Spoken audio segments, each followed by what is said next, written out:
last Friday for the CCIM was using this as an example. This was an old Mervyn's that is being converted into a Motel 6, which I thought was kind of the opposite of what we're talking right now, but to an extent. But it's just interesting to see all the different conversions that are going on, where there's all different types of adaptive reuse that's been happening.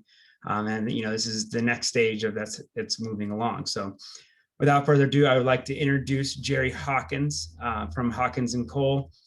He has done Hawkins Cole Hospitality. To me, he's very well known about, and when it comes down to hotel industry, they know this industry extremely well. They are the leaders in it, especially in our market, which is also great having someone at this caliber in Tucson. That really goes a lot of different places, doesn't just work in just Tucson alone. So with all that, I'd like to at least introduce Jerry and let him take it away. And please, if you have questions, please use the Q&A.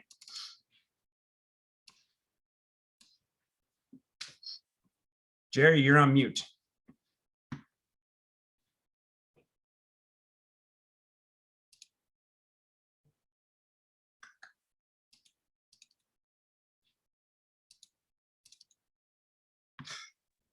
You go.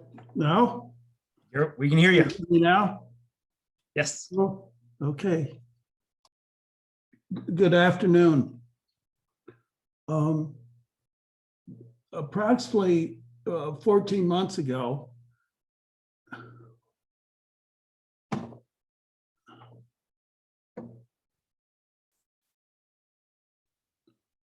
there we go. Approximately 14 months ago, we gave a presentation at the CCIM forecast seminar, where we reported that occupancy in hotels in 2019 was approximately 68%. That was the highest occupancy in over 40 years in the hotel industry in Arizona. 30 days after that discussion and that presentation, the hotel market cratered and occupancy dropped into the range of 0 to 15% in Tucson and Phoenix. Fairly quickly into the pandemic,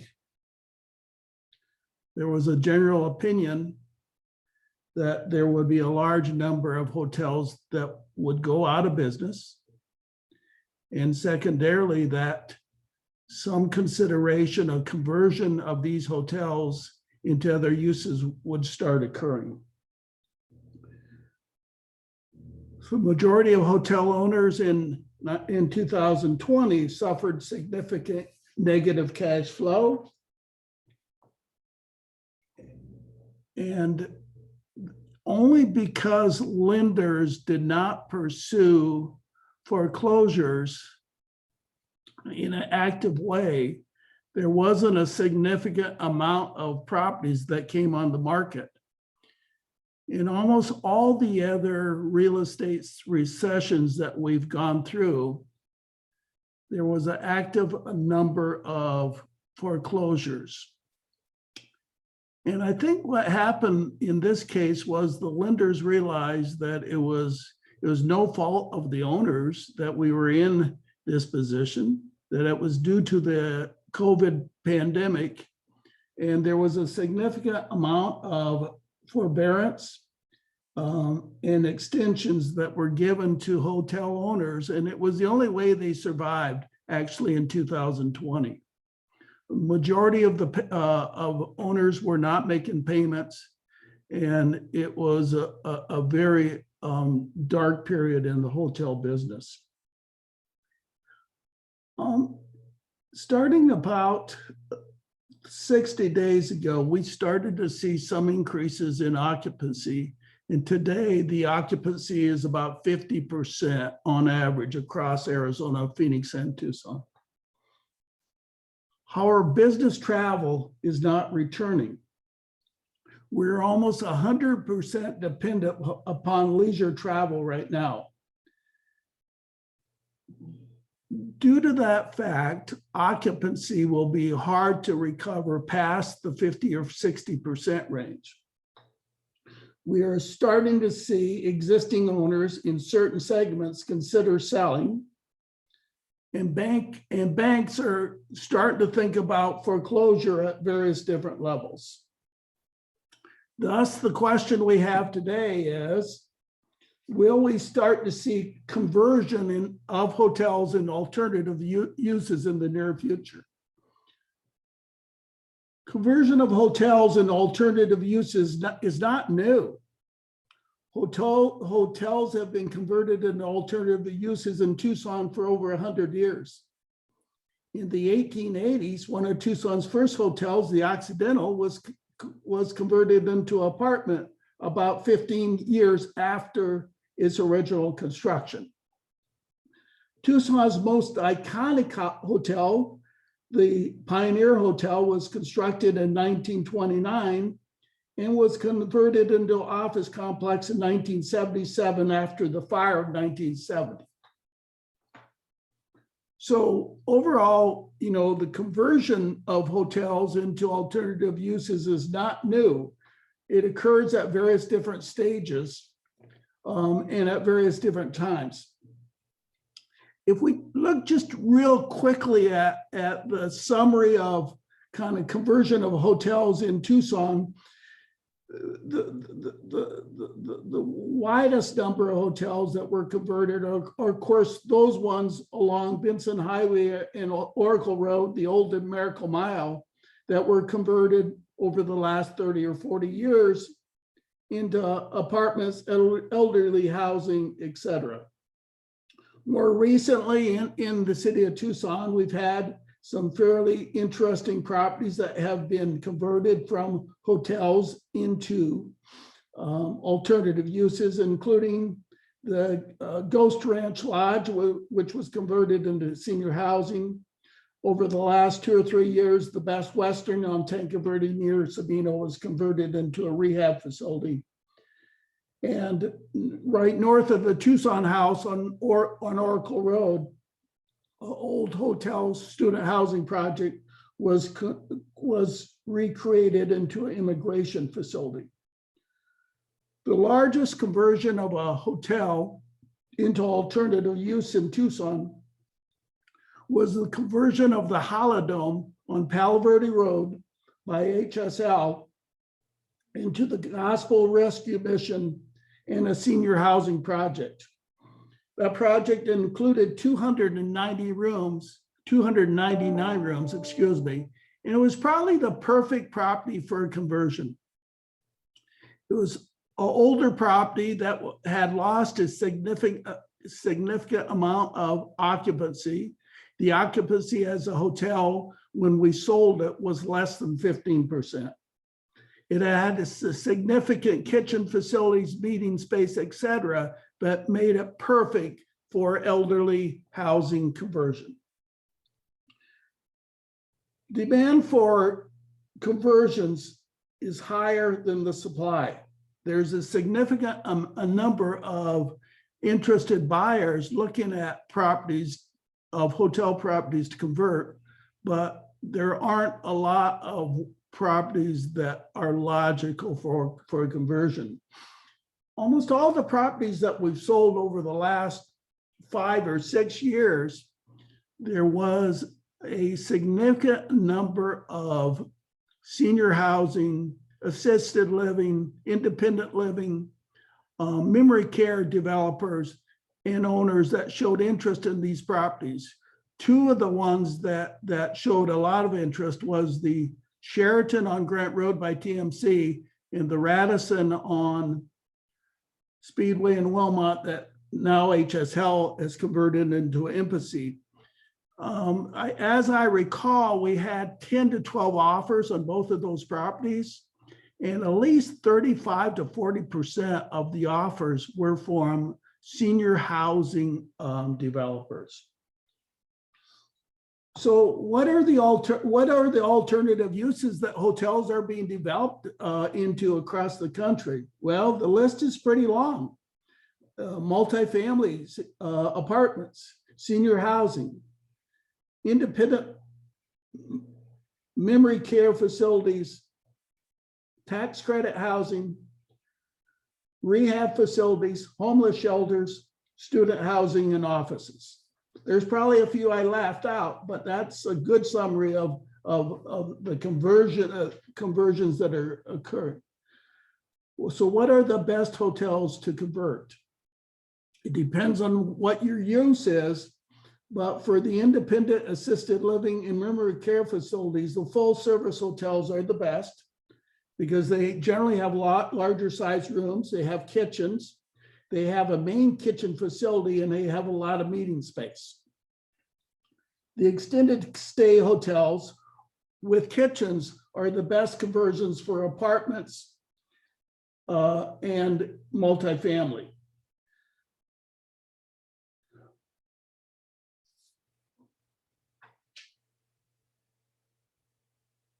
Hotel conversions will most likely increase over the next 12 to 24 months due to the following.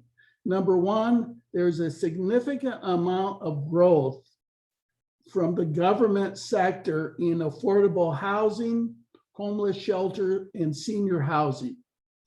We're starting to see activity by various municipal governments in hotel properties in Tucson and Phoenix today. Secondly, there is a significant decrease in business travel that won't come back for a while. Once again, we're having to depend on almost 100% on leisure travel right now. The third reason is due to loss of major brand affiliation. We're coming in the time in Tucson right now in Phoenix where there's a lot of 20-year-old hotel plus properties. They're requiring a significant cost of property improvement plans, and their franchises will not be renewed. So there'll probably be a significant number of hotels that will either downgrade in terms of the brand affiliation or be considered for a conversion. The most important thing, of course, in a conversion is it going to be economically viable? What is the cost to convert? The other major issues are zoning. Even though most of the zoning classifications in Arizona allow most of the uses that we suggested as alternative uses, zoning is important. And handicap accessibility is really important. Heating and cooling infrastructure, floor plans, etc. What are the best locations? Bus service is critical for most of these alternative uses. Availability of medical facility.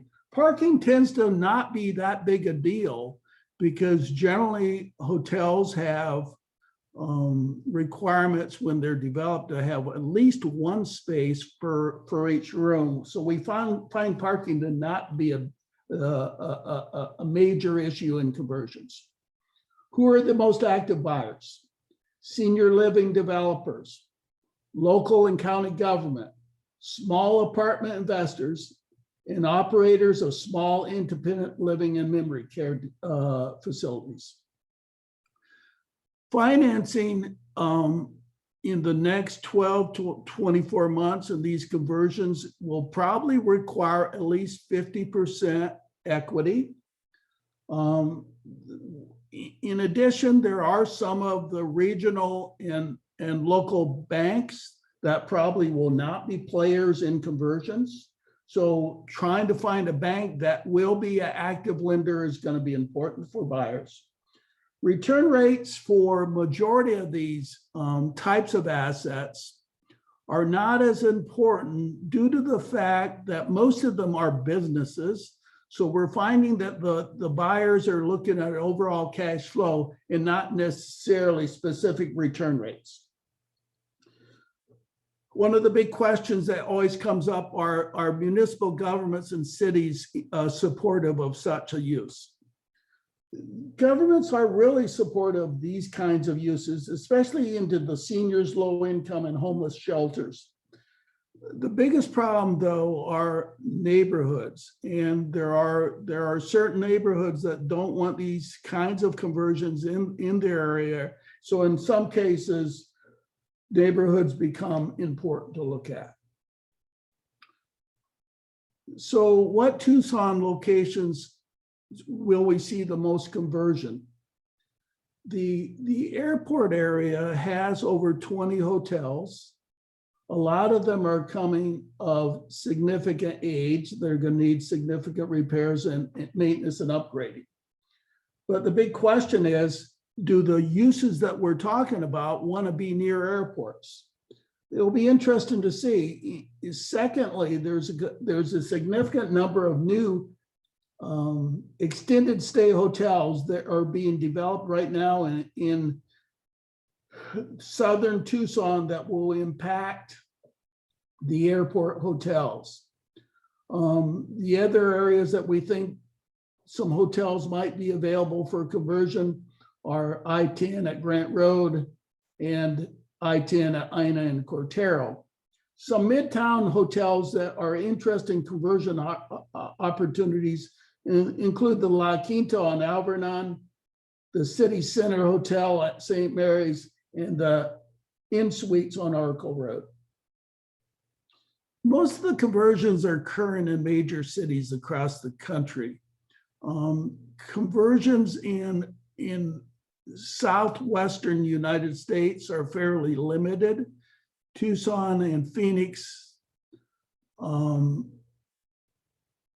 Albuquerque, Denver, Salt Lake City, all are pretty much in similar boat right now. Conversion possibility, but the activity is limited at this point. In Phoenix, there has been several recent conversions in Mesa, Glendale, along I-17 in far northern Phoenix. It's interesting, when Kimmy and I sold, I think we sold 4 or 5 properties in Sierra Vista over the last 5 years. And there was quite a significant number of interested buyers of converting each one of those into assisted living or some sort of apartments related to the military. None of the buyers ended up doing it, but there was a significant amount of early interest. So what's the future of conversion of hotels? We think it's going to be higher than it has historically been. We think it will continue for the next 12 to 36 months. However, lodging is only one asset that I think we all as real estate professionals should consider as likely to be converted. Over the next 12 to 60 months is our expectation that you'll see conversion in real estate asset classes, including office, major malls, and golf courses. Just recently in Phoenix, Macerich sold the Paradise Valley Mall for approximately $100 million to the red property developers that are going to totally redevelop it, most likely keep very limited facilities. So what kind of conversions have we seen recently in Tucson? On Stone Avenue, right south of Broadway on the west side of Stone, the old Cope Citizen building is being developed into a 10-room boutique hotel. It was an office building. The Cadence Student Housing Project, which was one of the early student housing projects in Tucson, located in Tucson in downtown, found out that they couldn't compete against the student housing market adjacent to the U of A, just recently announced the conversion into a market rate apartment project. Overall, we think that there'll be a significant number of potential conversions of hotels and alternative uses, but just as important are all these other asset classes that I think are significant potential for conversions. Questions, thoughts? Yes, to say everyone, please, if you have questions, please use the Q&A button to put them in there, and I'll be happy to ask Jerry. But Jerry, I do want to ask one question, is that you mentioned the property improvement plans that a lot of hotels are going to have, most likely, we have a lot of old stock out here. Do you see the parent companies like Marriott and Hilton as a way allowing them to push away hotels that they don't want to be associated with anymore, is, having a higher standard they want to be updated now? Or this is, it's a way to weed out the properties they don't want anymore? Yeah, so I think it's a two-sided thing. There's a significant number of new Marriott and Hilton product being developed in Tucson right now. As that occurs, the brands, when the franchises come up for renewal, and generally the franchise agreements are about 20 years in length, they both consider whether they want to keep the location or remove it from their system. I think there might be a little bit of openness because of the pandemic, and the major brands might think about it a little differently this time, in that they might give a little more flexibility. But there's a lot of older hotels that are branded in Tucson that will probably be down branded or put out of systems. Okay. We do have a question right now from Teresa. Do you hear anything about the Arizona Inn? I understand they did not reopen their kitchen and restaurant in full, and wondering if they are considering a conversion project. I have not heard about it. I think probably the likelihood of converting to alternative uses unlikely. I think if any neighborhood would be concerned about it, it would be that neighborhood.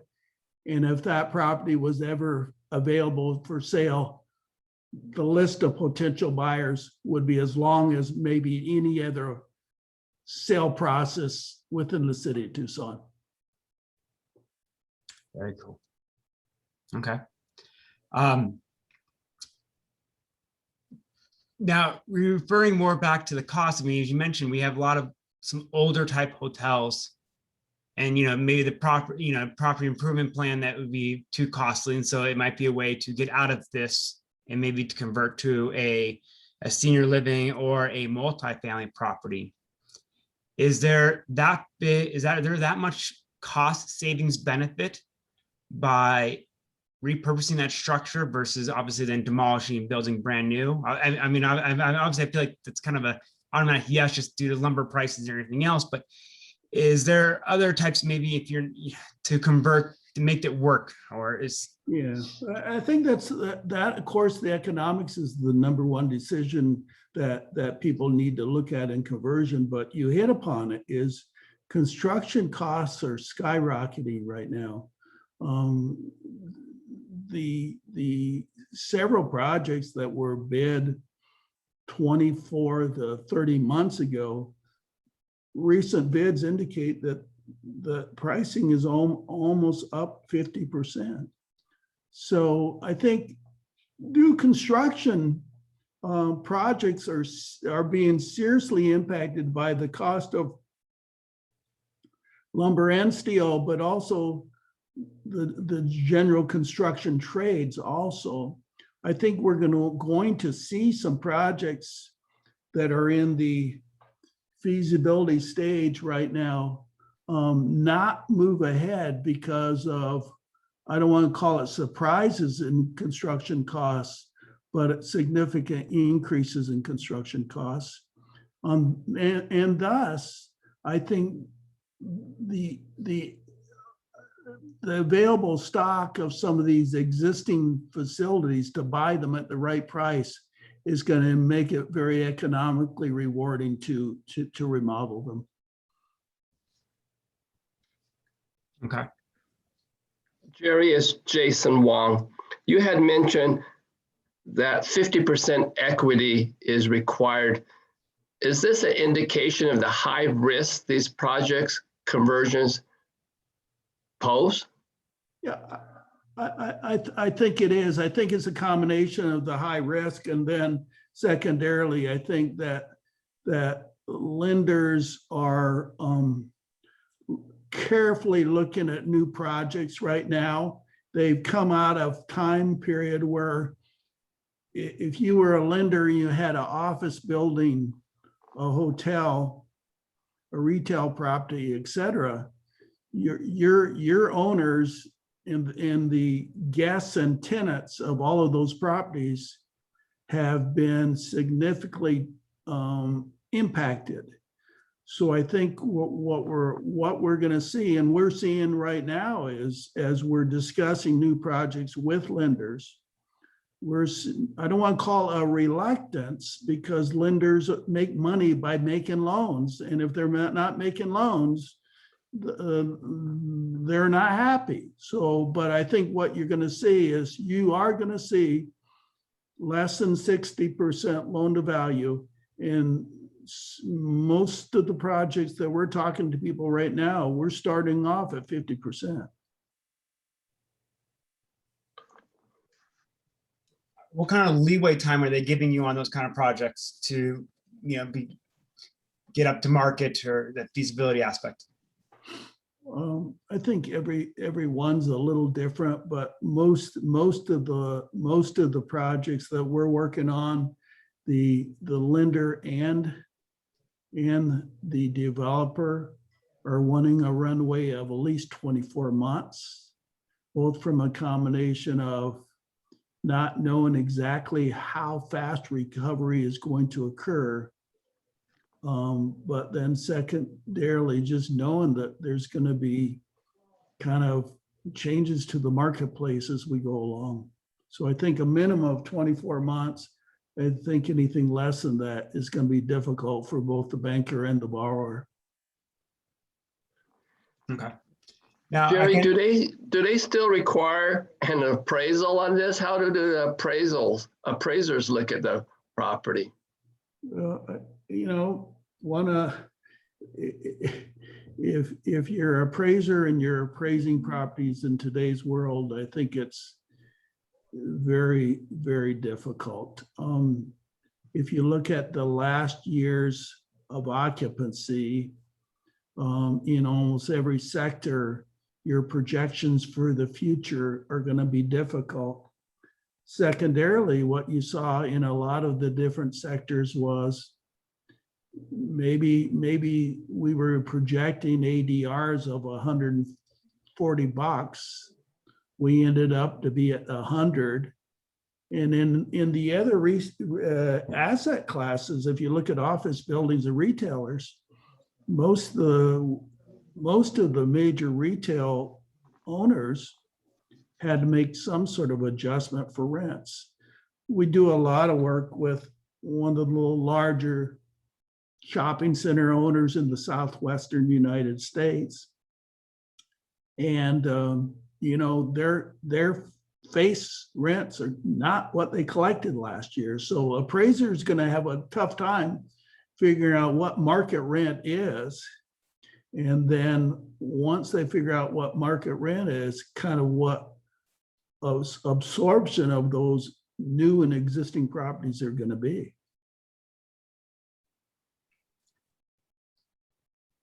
Jerry, you mentioned, knowing like back east and everything else, you've been hearing about those, and also, like you say, in LA, these micro style unit apartments.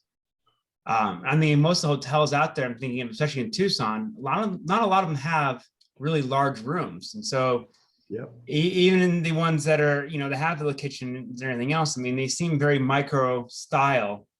Is there much of a demand for these micro units in Tucson or even in Phoenix that would warrant this type of property? Well, I think it relates to the gross rent. So in the city, in downtown Tucson right now, we have a client that we do work for. That's a lodging client, but also does multifamily. That they think there's a significant demand for smaller, price-sensitive small apartments. You know, when the average rent of a new apartment in downtown exceeds $2.25, there might be a marketplace there. So the problem is that when you're building new, building a lot smaller units doesn't necessarily add up to a lot of savings, because you're still having to add the kitchen and the in the bathroom. And is that way in our extended stay hotels. Creating smaller sizes for the extended hotel rooms doesn't save you that amount of money, because you're still having to put the two most expensive things in those units, the kitchen and the bathroom. Okay. Any advice on how to deal with neighborhoods and pushback from all of them? I know we have definitely some vocal neighborhoods in Tucson, and especially certain areas that like to make their voices heard.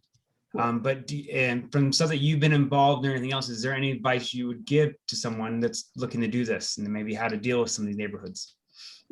I think the key answer to that is that historically, maybe the city government was not, what's the word I want to use, interested in promoting a lot of the conversionable kind of uses that we're talking about.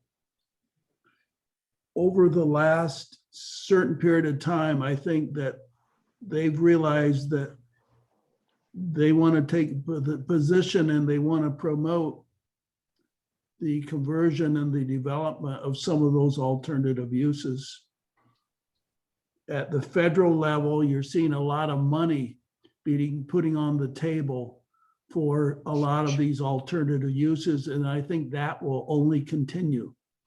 So the key to the neighborhood relationships is, I think, the confidence that developers have the city on their side, and that the city is in fact promoting, not promoting, they're supporting the development of a cross section of different types of uses in neighborhoods, and not trying to exempt things from certain areas. So I think over time, we're going to see more and more inclusion for a lot of different properties. Is there a certain market right now that's very large in doing this right now? Like it's say in Florida, or even New Mexico or anything else, or California? I mean, well, I think in the major urban communities is where we're seeing most of the conversions occurring. A part of that is because there was such an oversupply of hotels within those communities, and with the general opinion that the leisure market is going to be supportive of hotels, and the business travel is way down. The demand for those hotels is significantly less.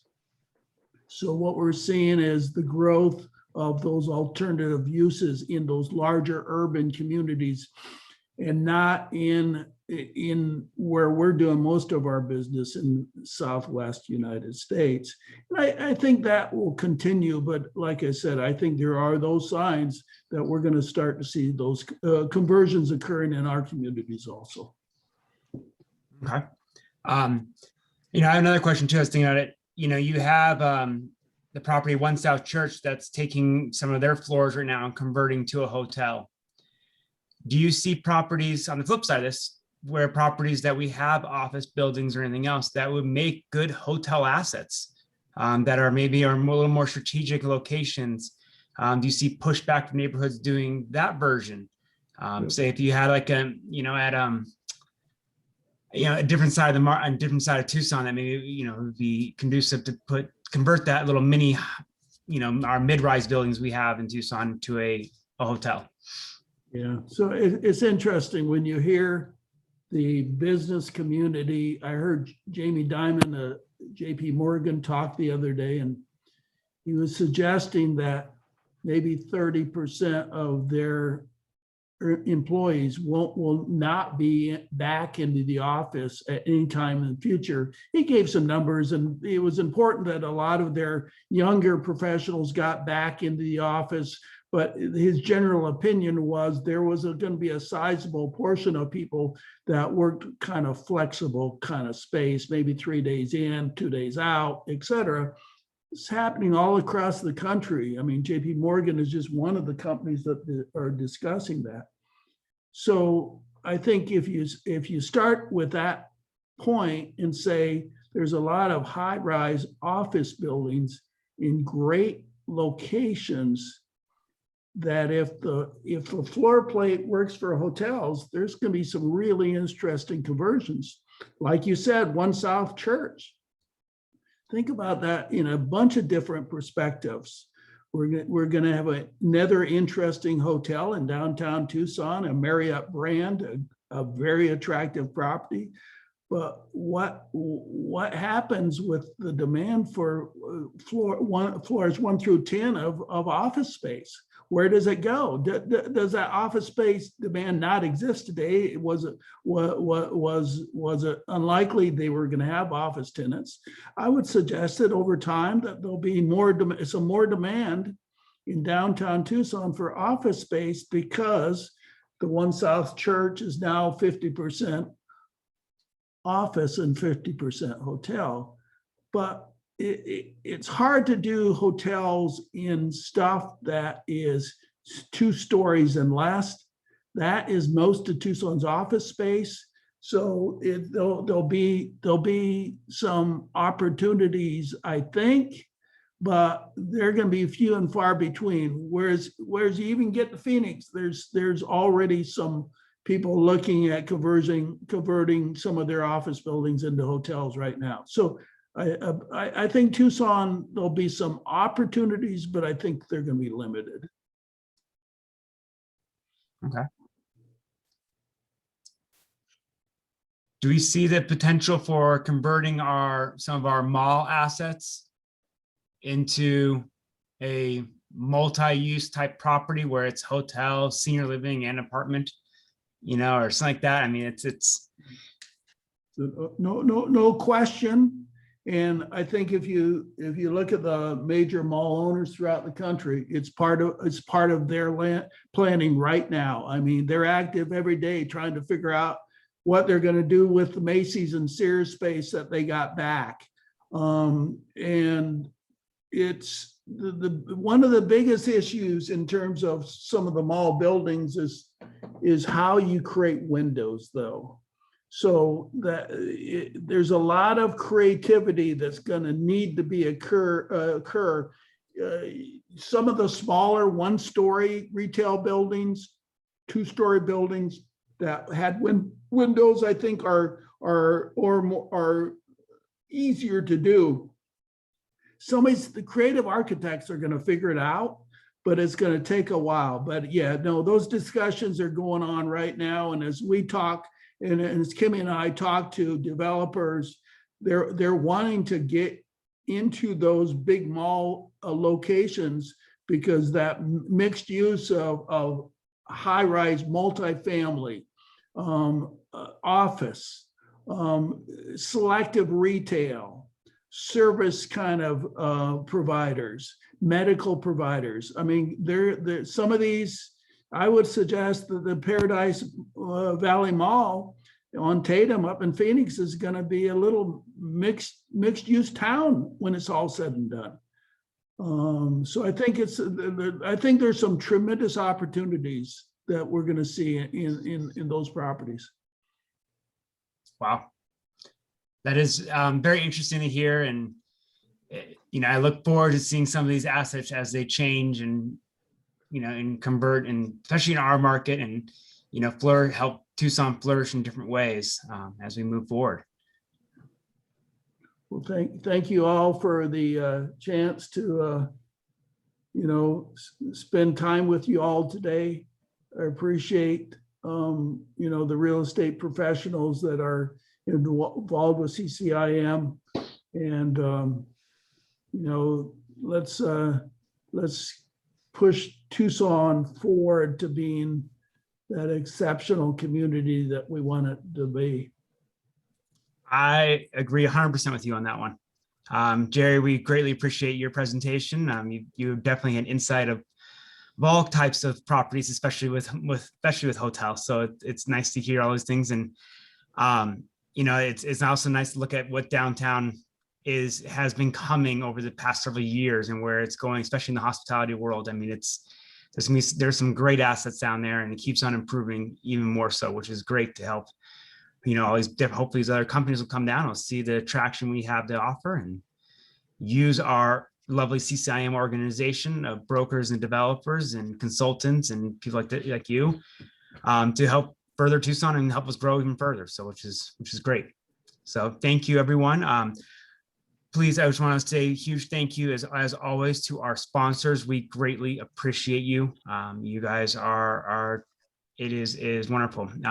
You know what, Tiffany, if you can actually show some, we did have some slides. Actually, if you can back up just a few, that'd be great. So this is one of the ones that Jerry talked about in the very beginning as the original Pioneer Hotel that converted to an office. And then the next one is the HSL one, which is the Palo Verde Hotel that was changed, which is, very interesting properties to look at that have, definitely converted their use and changed and adapt to the new times and what's been going on. So thank you again, Jerry. Please, everyone, look forward to, we are looking to come back in person. Hopefully it'll be next month or the month after that. So please keep an eye out for that. Where location would be and everything else. We look forward to seeing all of you. We appreciate all our sponsors. We also, just two kind of other reminders, we are working on still doing our annual forecast event later this year. And we're also doing, plus please keep an eye out. We're also looking to do another big event for one of our very long time friends and main people has been involved in Southern Arizona CCIM. I'm not sure if I can divulge too much yet, but I definitely keep an eye out for that. It is, we want to honor some of our main members here that have been a part of it. And so thank you very much, everyone, and hope you have a great day.